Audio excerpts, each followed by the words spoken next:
하나님의 말씀은 마태복음 5장 9절입니다. 마태복음 5장 9절 한 목소리로 읽으시겠습니다. 화평하게 하는 자는 복이 있나니 그들이 하나님의 아들이라 일컬음을 받을 것이며. 아멘. 산상수훈 강의 9번째 시간입니다. 마태복음 5장 9절의 말씀을 갖고 화평이라는 제목으로 함께 나누기를 원합니다. 부제목은 하나님의 아들이라 일컬음을 받을 것이며 입니다. 앞뒤 좌우를 보시면서 한번 인사해 보시겠습니다. 샬롬 해보실까요? 웃으면서 하셔야죠. 웃으면서. 우리는 이 샬롬이라는 인사를 참 좋아합니다. 그런데 샬롬은요, 단순히 분쟁이 없는 상태를 의미하는 단어가 아니에요.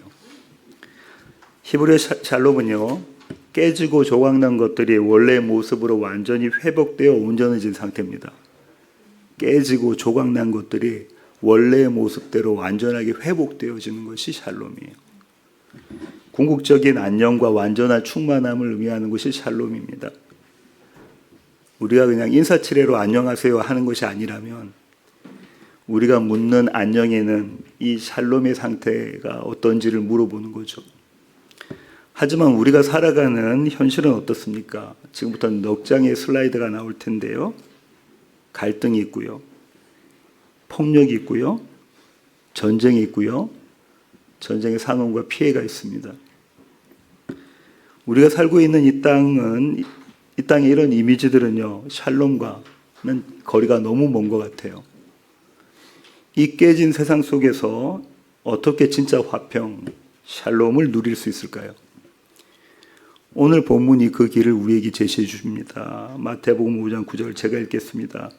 화평하게 하는 자는 복이 있나니 그들이 하나님의 아들이라 일컬음을 받을 것이며. 여기서 우리는 질문이 생깁니다. 성경이 말하는 화평이란 도대체 무엇인가? 화평하게 하는 자는 또 누구인가? 그냥 싸움 말리는 사람 이 정도가 아닐 거란 말이죠. 그죠? 그리고 그들이 왜 하나님의 아들이라는 엄청난 이름을 받게 되는 것일까? 지금부터 이 질문에 대한 답을 찾아가 보도록 하겠습니다. 첫 번째 질문입니다. 화평이란 무엇인가? 사전에서 화평을 찾아보면요, 갈등 없이 평온한 상태를 이야기합니다. 근데 이것은 세상이 말하는 화평이에요. 문제가 생길까봐 덮어두고 갈등을 피하려고 입 다물면 평화한 화평한 상태가 됩니다. 결혼한 지 20년이 넘으면요, 이런 화평에 익숙해집니다. 그렇죠? 그냥 덮어줘요. 그냥 모른 척 한다고요. 예수님이 말씀하신 화평이 이런 화평이라면 이건 그냥 사이좋게 지내라, 도덕교과서에 나오는 얘기밖에 안 됩니다. 하지만 성경에 말하는 화평은 이와는 사뭇 다릅니다. 전혀 달라요. 성경은 화평을 화목한 상태라고 부르거든요. 화목을 국어 네이버 사전에서 찾아보면 이런 뜻 갖고 있습니다. 서로 뜻이 맞고 정답다는 거예요. 이건 서로를 인정하고 아끼며 사랑하는 상태가 화평, 화목이라는 거죠. 이 화목의 본질을 알려면요, 성경의 화목 제사를 이해해야 합니다. 이스라엘에는 제사가 여러 개가 있는데 5가지가 있죠. 죄 때문에 반드시 드려야 하는 제사가 속죄제와 속건제입니다. 그리고 감사와 헌신을 표현하는 자원에서 드리는 제사가 번제, 소제, 화목제예요. 이 중에 화목제는요, 하나님과 그리고 이웃과 평화를 누리기 위한 제사입니다. 유일하게 화목제만 하나님께 드리고, 하나님께 기름을 드리거든요. 하나님께 드리고 제사장과 제사를 드리는 사람이 나눠 먹어요. 재물을, 고기를 나눠 먹어요. 화목제만 그렇습니다. 그러니까 이 화목제를 드릴 때는 축제 같은 분위기인 거예요. 다 고기를 나눠 먹으니까요. 레위기 7장을 보면 화목제에 대한 아주 중요한 규칙이 나옵니다. 저와 여러분이 한 절씩 교독하시겠습니다. 감사함으로 드리는 화목제물의 고기는 드리는 그날에 먹을 것이요 조금이라도 이튿날 아침까지 두지 말 것이니라.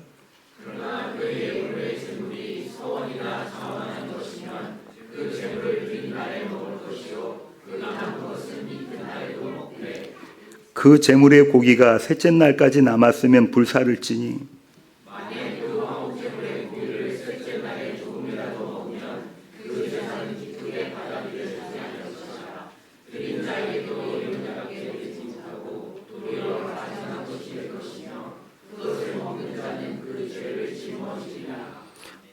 화목제물로 바친 고기는 그날 다 먹거나 아니면 그 다음날 다 먹어야 됩니다. 그죠?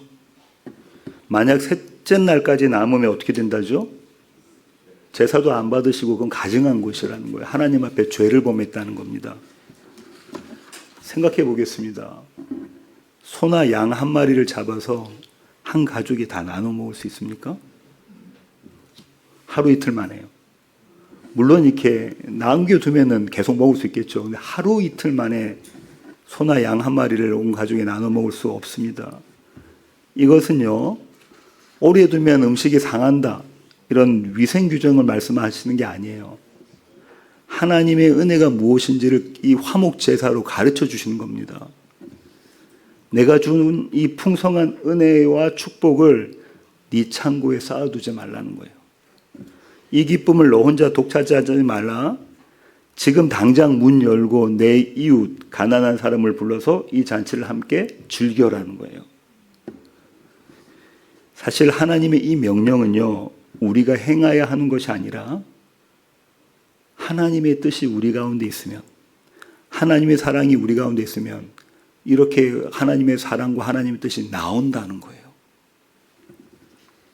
은혜와 축복으로 기쁨이 넘치면 자연히 그 은혜와 축복이 우리 이웃에게 흘러간다는 거죠. 이것이 화목제의 첫 번째 그림입니다. 모세가요, 신명기에서 보면 모세가 가나안 땅에 모세는 못 들어갔잖아요. 들어가기 전에 이스라엘 백성에게 당부하고 명령하는 그 구절이 있는데요. 신명기 27장 4절부터 7절입니다. 역시 저와 여러분이 교독하시겠습니다. 너희가 요단을 건너거든 내가 오늘 너에게 명령하는 이 돌들을 에발산에 세우고 그 위에 석회를 바를 것이며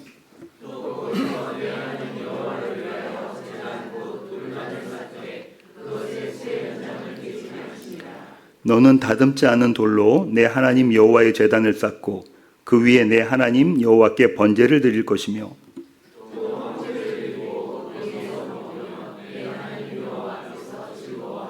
아멘. 지난 목요일날 우리가 이 본문을 하루 묵상에서 나눴습니다. 여기는요, 우리가 충격받을 만한 두 가지 놀라운 일이 있어요. 첫째는 제사 드리는 장소입니다.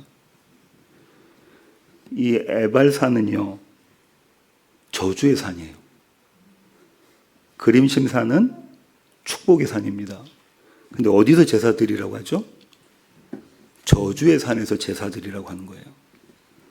둘째로 우리가 주목해야 될 것은 제단입니다. 제단을 지금 어떻게 이야기하고 있습니까? 인간의 기술과 노력이 들어간 거, 인간의 정성이 들어간 것이 아닌 그저 자연에 있는 거, 하나님 만들어 놓으신 걸로 제단을 만들려고 하는 거죠. 이게 도대체 무슨 뜻입니까? 이건 하나님과 화목되는 것이 어떻게 화목된다는 것인지 보여주는 완벽한 복음의 그림자예요. 상상해 보겠습니다. 저주가 선포되는 에발산이라는 것은 이런 겁니다.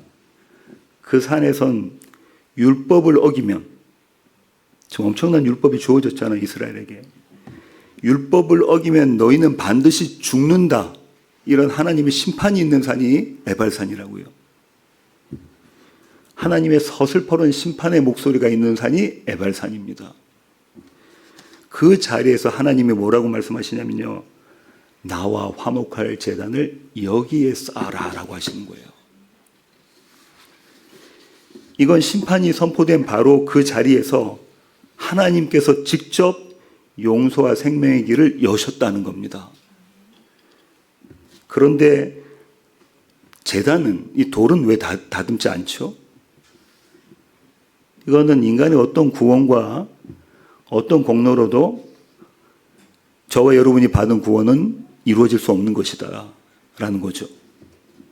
화목은 우리가 하는 것이 아닙니다. 화목은 우리가 하는 것이 아니에요. 오직 우리가 있는 그 모습대로 하나님 앞에 나아갈 때 위로부터 베풀어지는 은혜가 평화, 화평, 화목입니다. 정리하면 성경에 말하는 참된 화목이란 이런 겁니다. 저주의 현장에 친히 찾아오신 하나님의 은혜 안에서 저와 여러분이 죽어야 하는 그 자리에서, 우리의 죄로 인하여 죽어야 하는 그 자리에서 하나님이 친히 찾아오셔서 은혜 베푸신 거라는 거예요. 내 모든 공로를 내려놓고 그분이 주신 유일한 재물에 힘입어, 하나님께서 우리에게 주신 그 재물에 힘입어서 하나님과 이웃과 함께 기뻐하는 것이 화목입니다.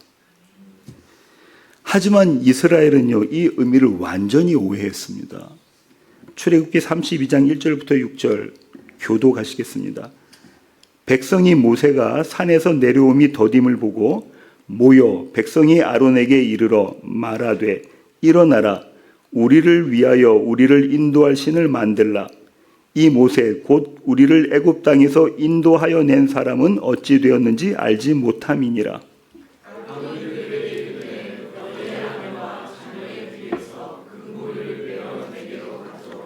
모든 백성이 그 귀에서 금고리를 빼어 아론에게로 가져가매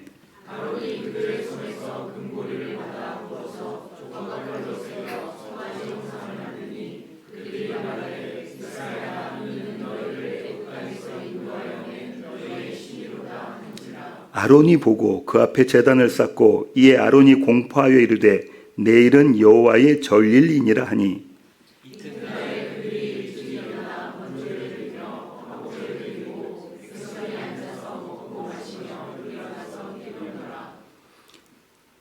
대단한 일입니다. 금송아지를 만들어 놓고 화목제를 드리고 백성이 앉아서 먹고 마시며 일어나서 뛰놉니다. 즐거워하는 모습이에요. 이들이 화목한가요? 잘 보세요. 이들이 화목하죠. 먹고 마시고 즐거워하고 있다니까요. 겉보기에는 화목합니다. 세상의 입장으로 보면 화목해요. 세상의 눈으로 보면 정말로 화목한 모습이죠. 그런데 그 중심에 무엇이었냐면 자기 욕망을 채워줄 황금 송아지가 있었던 거예요. 하나님 앞에서 기뻐하는 모습이 아닌 거죠. 결국 무엇을 예비하는 거냐면 자기 자신을 예비하는 거예요. 여호와 하나님을 예배하지 않고. 이건 하나님과의 화목이 아니라 죄와 화목하는 겁니다. 하나님이 안 계시고 자신을 우상으로 삼는 그것과 화목하고 있으니까 죄와 화목하는 거라고요. 여기까지가 첫 번째 질문에 대한 대답입니다. 화목이라는 게 도대체 무엇인가? 하나님 앞에서 그분이 주신 재물을 통해서 그걸 먹고 마심으로 그분 앞에서 기뻐하고 즐거워하는 것이 화목입니다. 두 번째 질문은요, 화평케 하는 자가 누구인가 였는데요. 다시 말해요, 화목제사의 제물이 되신 분이 누군가예요? 화목제사는요, 고기를 나누어 먹기 때문에 화목한 거잖아요. 화목제사의 제물이 되신 분이 누구십니까? 예수 그리스도십니다. 그분이 에발산 위에 서셨어요. 그 산이 어느 산이죠? 골고다 언덕입니다. 저주받은 산. 그 산에 서셔서 저와 여러분을 위한 화목제물이 되시는 겁니다. 유일한 화목제물입니다. 로마서 3장 25절부터 26절입니다. 제가 읽겠습니다.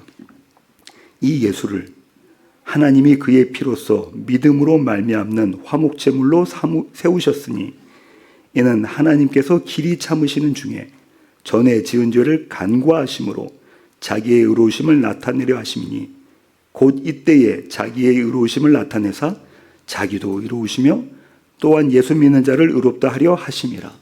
아멘. 그리스도가 화목제물 되셨다는 거예요. 그러면 저와 여러분이 하나님과 화목하고 이웃과 화목하기 위해서는 그분을 먹고 마셔야 됩니까? 먹고 마셔야 됩니다. 그분과 하나 돼야 돼요. 그분과 연합해야 돼요. 그리스도 예수를 믿어야 합니다.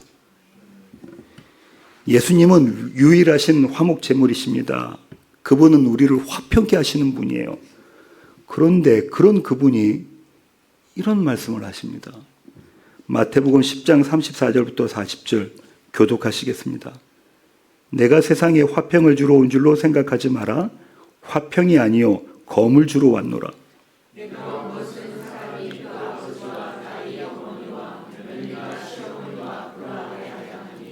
사람의 원수가 자기 집안 식구리라.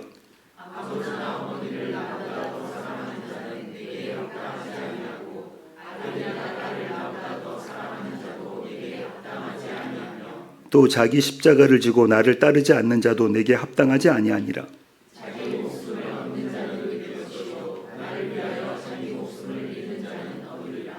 너희를 영접하는 자는 나를 영접하는 것이요 나를 영접하는 자는 나를 보내신 이를 영접하는 것이니라. 아멘. 예수님이 평강의 왕이신가요? 그분은 평강 자체이신 분입니까? 샬롬 자체이신 분이에요. 그분이 지금 뭐라고 하냐면 검을 주러 왔다 하시는 거예요. 이 무서운 역설, 이걸 우리는 어떻게 이해해야 됩니까?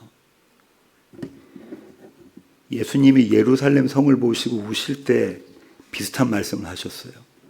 누가복음 19장 41절부터 42절 제가 읽겠습니다. 가까이 오사 성을 보고 우시며 이르시되 너도 오늘 평화에 관한 일을 알았더라면 좋을 뻔하였거니와 지금 내 눈에 숨겨졌도다. 예수님께서 예루살렘 성을 보시고 우시면서 이 말씀하시는 거예요. 네가 평화를 모르고 있구나. 예루살렘이라는 뜻이 무엇이냐면 살렘이 평화거든요. 샬롬. 그럼 예루살렘이라는 뜻은 이런 겁니다. 평화의 터전, 평화가 세워지는 곳, 평화를 세우시다, 이런 것이 예루살렘이에요. 근데 예수님이 지금 뭐라고 말하시면 그 예루살렘을 보면서 너 평화 아니다라고 하시는 거예요. 너 평화 아니다. 유대인들은요, 웅장하고 화려한, 헤롯 성전은 엄청나게 웅장했거든요. 화려했거든요. 웅장하고 화려한 성전과 율법, 그들이 지켜내는, 열심으로 지켜내는 율법, 그리고 제사가 있었기에 스스로 평화의 중심에 있었다고 생각했어요. 우리는 예루살렘에 있다. 하지만 주님은 그 평화가 가짜라고 하셨습니다. 그리고 우셨어요. 왜죠? 왜 예루살렘이 가짜 예루살렘이 됩니까? 맞습니다. 예수님이 그 안에 안 계시면 그렇다는 거예요. 예수가 빠진 예루살렘은 예루살렘이 아니다라는 거예요. 그래서 주님은 그 거짓 평화의 종말을 이렇게 예언하셨습니다. 누가복음 19장 44절 상반절만 읽겠습니다. 돌 하나도 돌 위에 남기지 아니하리니. 돌 하나도 돌 위에 남기지 아니하리니. 이거는 단순히 AD 70년에 로마 제국이 들어와서 예루살렘 성전이 무너집니다. 정말로 돌 하나도 남기지 않고 다 무너져요. 이 역사적 예언을 넘어서는 이야기예요. 주님께서 말씀하신 이 말씀은. 이것은 인간의 공로와 자기 의로 세워진 모든 옛 성전은 어떻게 된다는 겁니까? 무너진다라는 거예요. 완전히 무너져야 한다는 겁니다. 우리의 지식과 우리의 능력과 우리의 열심으로 우리의 공로로 세워지는 예루살렘 성전은 무너져야 된다는 겁니다. 왜 무너져야 합니까? 주님께서 그 답을 주시는데요. 요한복음 2장 19절입니다. 함께 읽으시겠습니다. 예수께서 대답하여 이르시되 너희가 이 성전을 홀라 내가 사흘 동안에 일으키리라. 아멘. 성전이 누구시라는 겁니까? 예수님. 눈에 보이는 저 화려한 성전은 무너져야 되고요. 참 성전이신 예수 그리스도가 세워져야 됩니다. 누구 안에요? 저와 여러분 안에. 다시 말해 나의 옛사람이라는 성전이 돌 하나도 남기지 않고 무너져야 된다는 거예요. 내 안에 있는 황금 송아지는 돌 하나도 남기지 않고 무너져야 된다는 겁니다. 자기 부인의 폐허 위에서 다 무너져서 이 다 무너진 모습이 자기 부인인데요. 그 폐허 위에서 비로소 참 성전이신 예수 그리스도의 성전이 건축됩니다. 주님이 주시는 검은 바로 이 역할을 하신다는 겁니다. 그것은 우리 안에 견고하게 세워져 있던 나라는 그 옛성전을 허무시는 도구예요. 무엇이요? 그리스도 예수의 말씀의 칼이. 몇 차례 말씀드린 예화입니다. 화면에 보시면 물이 든 병이 있죠. 그 바닥에 앙금이 깔려 있습니다. 그런데 멀리서 보면, 겉으로 보면 그 앙금이 보이지 않아서 이 물이 아주 깨끗해 보여요. 하지만 그 병을 이렇게 집어들고 몇 번만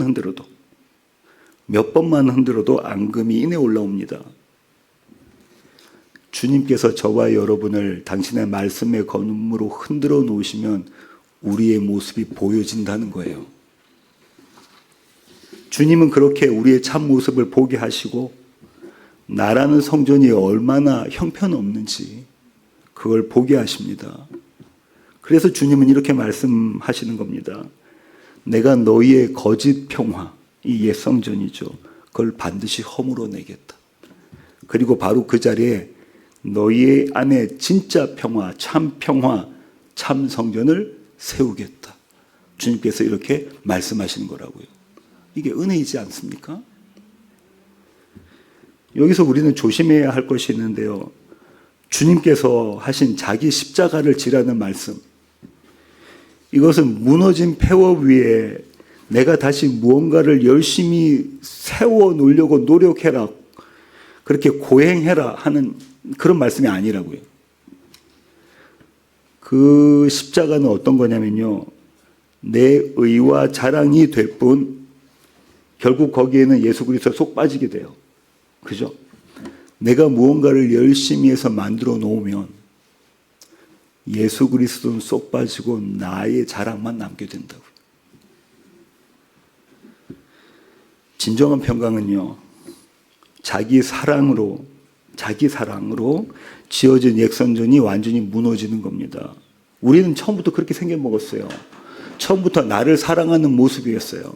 근데 그 나를 사랑하는 옛성전이 무너진다고요.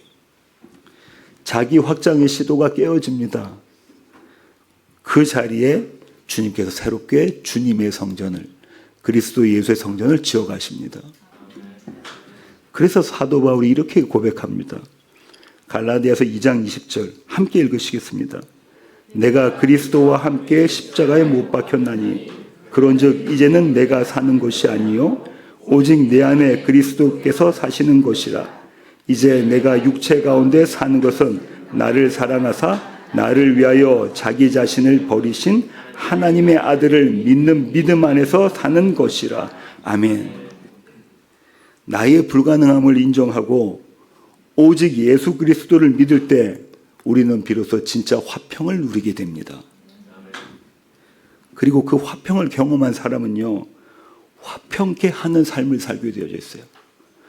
내가 화평을 경험하게 되면 그 다음에 화평케 하는 삶을 살게 되어져 있다고요. 고린도 후서 5장 17절부터 20절 교독하시겠습니다. 그런즉 누구든지 그리스도 안에 있으면 새로운 피조물이라. 이전 것은 지나갔으니 보라 새 것이 되었도다.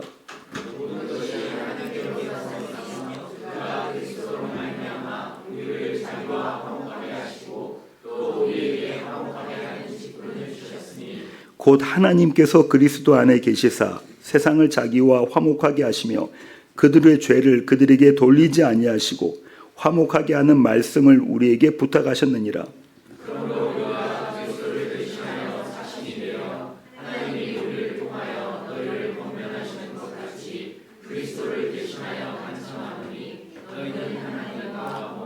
아멘. 바울이 이야기하고 있는 이것이 저와 여러분이 갖고 있는 하나님께서 주신 사명입니다. 사도는 우리가 화목하게 하는 직분을 받았다고 이야기해요. 저와 여러분이 예수 믿습니까? 그러면 우리는 화평케 하는, 화목케 하는 직분을 이미 받았어요. 예수님처럼 우리도 화평케 하는 자라는 겁니다. 주님은 그런 자들을 지금 오늘 본문에서 마태복음 5장 9장에서 어떻게 부르시냐면요. 하나님의 아들이라 이렇게 부르신다는 거예요. 세상이 그렇게 부른다는 거예요. 하나님의 아들이다. 이제 마지막 질문에 답할 시간입니다. 왜 화평케 하는 자가 하나님의 아들이라는 최고의 칭호를 받게 되는가? 하나님이십니다. 그 하나님의 아들이라고 우리를 부르신다는 거예요. 모든 것을 갖고 계신 그 하나님의 아들이라고 우리가 부름을 받는다는 거예요. 왜 그렇게 될까요? 왜 화평하게 하는 자가 그런 칭호를 받을까요? 이건 단순히 아버지 일을 돕는 조력자였기 때문에 그런 것이 아닙니다. 여긴 더 깊은 아들됨, 그 아들됨의 신학이 있어요. 첫째, 화평케 하는 일은요, 하나님 아버지께서 가장 소원하시는 것입니다. 화평케 하는 것, 왜냐하면 그분이 평화시니까. 화평케 하는 것은요, 그분의 본성이에요. 하나님의 본성. 하나님은 마음이 깨어진 세상이 당신과 화목하게 되기를 원하십니다. 요한복음 3장 16절입니다. 함께 읽으시겠습니다. 하나님이 세상을 이처럼 사랑하사 독생자를 주셨으니, 왜 독생자를 주셨죠? 세상과 화목하시려고. 우리가 화평케 하는 자로 살아갈 때에 우리는 단순히 어떤 일을 하는 게 아니에요. 단순히 그 어떤 일을 하는 게 아니라고요. 우리의 아버지, 우리 안에 계신 아버지의 영이 우리로부터 드러나는 겁니다. 하나님의 성품이 우리로부터 나오는 거예요. 그분의 마음을 닮은 자의 모습으로 사는 겁니다. 둘째로 화평하게 하는 자는요, 장차 받게 될 하나님의 상속받을 내가 그 하나님의 상속자라는 정체성을 보여주는 거예요. 성경의 아들은 상속자라고 이야기합니다. 로마서 8장 17절 상반절입니다. 함께 읽으시겠습니다. 자녀이면 또한 상속자, 곧 하나님의 상속자요 그리스도와 함께 한 상속자니라, 이렇게 선포하고 있죠. 어떤 자녀가 상속받습니까? 어떤 자녀가 상속받죠? 아버지의 아들이죠. 아버지의 아들이면서 아버지의 뜻을 행하는 자가 상속받게 됩니다. 우리가 이 땅에서 화평하게 하는 자로 살아가는 것은요, 우리가 상속받을 그 나라가 화평의 나라라는 것, 그 증거를 하는 거예요. 샬롬의 왕국에서 우리가 살 것이라는 거예요. 나중에 우리가 가게 될 그 자리는 화평으로 가득한 자리라. 그 상속을 우리가 이미 받았다라는 것을 증거하는 거라고요. 우리는 이 땅에서부터 그 시민권을 누립니다. 그 상속을 누려요. 그 나라의 통치 원리가 화평이라는 겁니다. 하나님 나라의 통치 원리가 평화라는 거예요. 이거 두 번째 이유였고요. 마지막 이유는요, 이 세 번째 이유는 앞선 두 이유의 원인이 됩니다. 다시 말하면 이 이유가 없으면 앞에 있는 제가 말씀드렸던 그 두 가지는 불가능하다는 거예요. 화평케 하는 자가 하나님의 아들이라고 불리우는 세 번째 이유는요, 화평케 하는 일이 맏아들이신 예수 그리스도와의 연합 안에서만 가능하기 때문에 그렇습니다. 다시 말하면 그리스도 예수와 한 몸 되지 않으면 하나님의 본성이 우리로부터 나오지도 않으며 하나님의 아들로 상속받은 그 모습이 우리로부터 나오지 않는다는 거예요. 우리가 하나님의 아들이 될 수 있는 유일한 근거는요, 하나님의 독생자이신 예수 그리스도 안에 있을 때만입니다. 갈라디아서 4장 6절부터 7절입니다. 함께 읽으시겠습니다. 너희가 아들이므로 하나님이 그 아들의 영을 우리 마음 가운데 보내사 아빠 아버지라 부르게 하셨느니라. 그러므로 내가 이후로는 종이 아니요 아들이니 아들이면 하나님으로 말미암아 유업을 받을 자니라. 아멘. 우리는 먼저 맏아들 되신 예수님의 십자가의 피로 하나님과 화목된 자들입니다. 그 결과 아들의 영이신 그리스도의 영이 저와 여러분 안에 있습니다. 이제 우리는 화평하게 하는 자로 살아간다는 얘기예요. 왜냐하면 예수 그리스도가 어떤 자시니까요, 화평케 하시는 분이시니까. 그분의 영이 우리 안에 있으면 우리는 화평케 하는 자로 살아간다는 겁니다. 우리 안에 계신 아들의 영이 증거된다는 거예요. 대단하지 않습니까? 우리의 모습 보면 형편없는 것 같은데 우리가 그리스도 예수를 믿을 때에 그분의 영이 우리 안에 계시면 화평케 하는 자의 모습이 우리로부터 나오고 우리는 그 예수 그리스도를 증거한다는 겁니다. 설교의 결론을 맺겠습니다. 결국 화평하게 하는 자는 내 인격이나 노력으로 만들어내는 피스메이커가 아닙니다. 평화를 만들어내는 사람들이 피스메이커잖아요. 이 피스메이커는 예수 그리스도시고요. 저와 여러분 화평하게 하는 자는 이 피스메이커가 아니에요. 내 안에 참된 평화는요, 예수 그리스도를 모시는 상태거든요. 그 예수 그리스도를 모시는 상태가 흘러가는 자, 그 자가 화평케 하는 자입니다. 오늘 본문이 말하고 있는 평화의 통로가 되는 자들입니다. 성경은 이 모습을요, 한 여인으로 설명하고 있어요. 바로 수가성 사마리아 여인입니다. 이 여인은요, 사람들의 눈을 피해서 뜨거운 한낮에 물을 기르러 왔던 여인입니다. 6번의 관계가 실패했죠, 모두. 누구와도 진짜 화평을 누리지 못했던 여인이었어요. 그 수치와 단절의 현장으로 참된 평화이신 예수님이 찾아오십니다.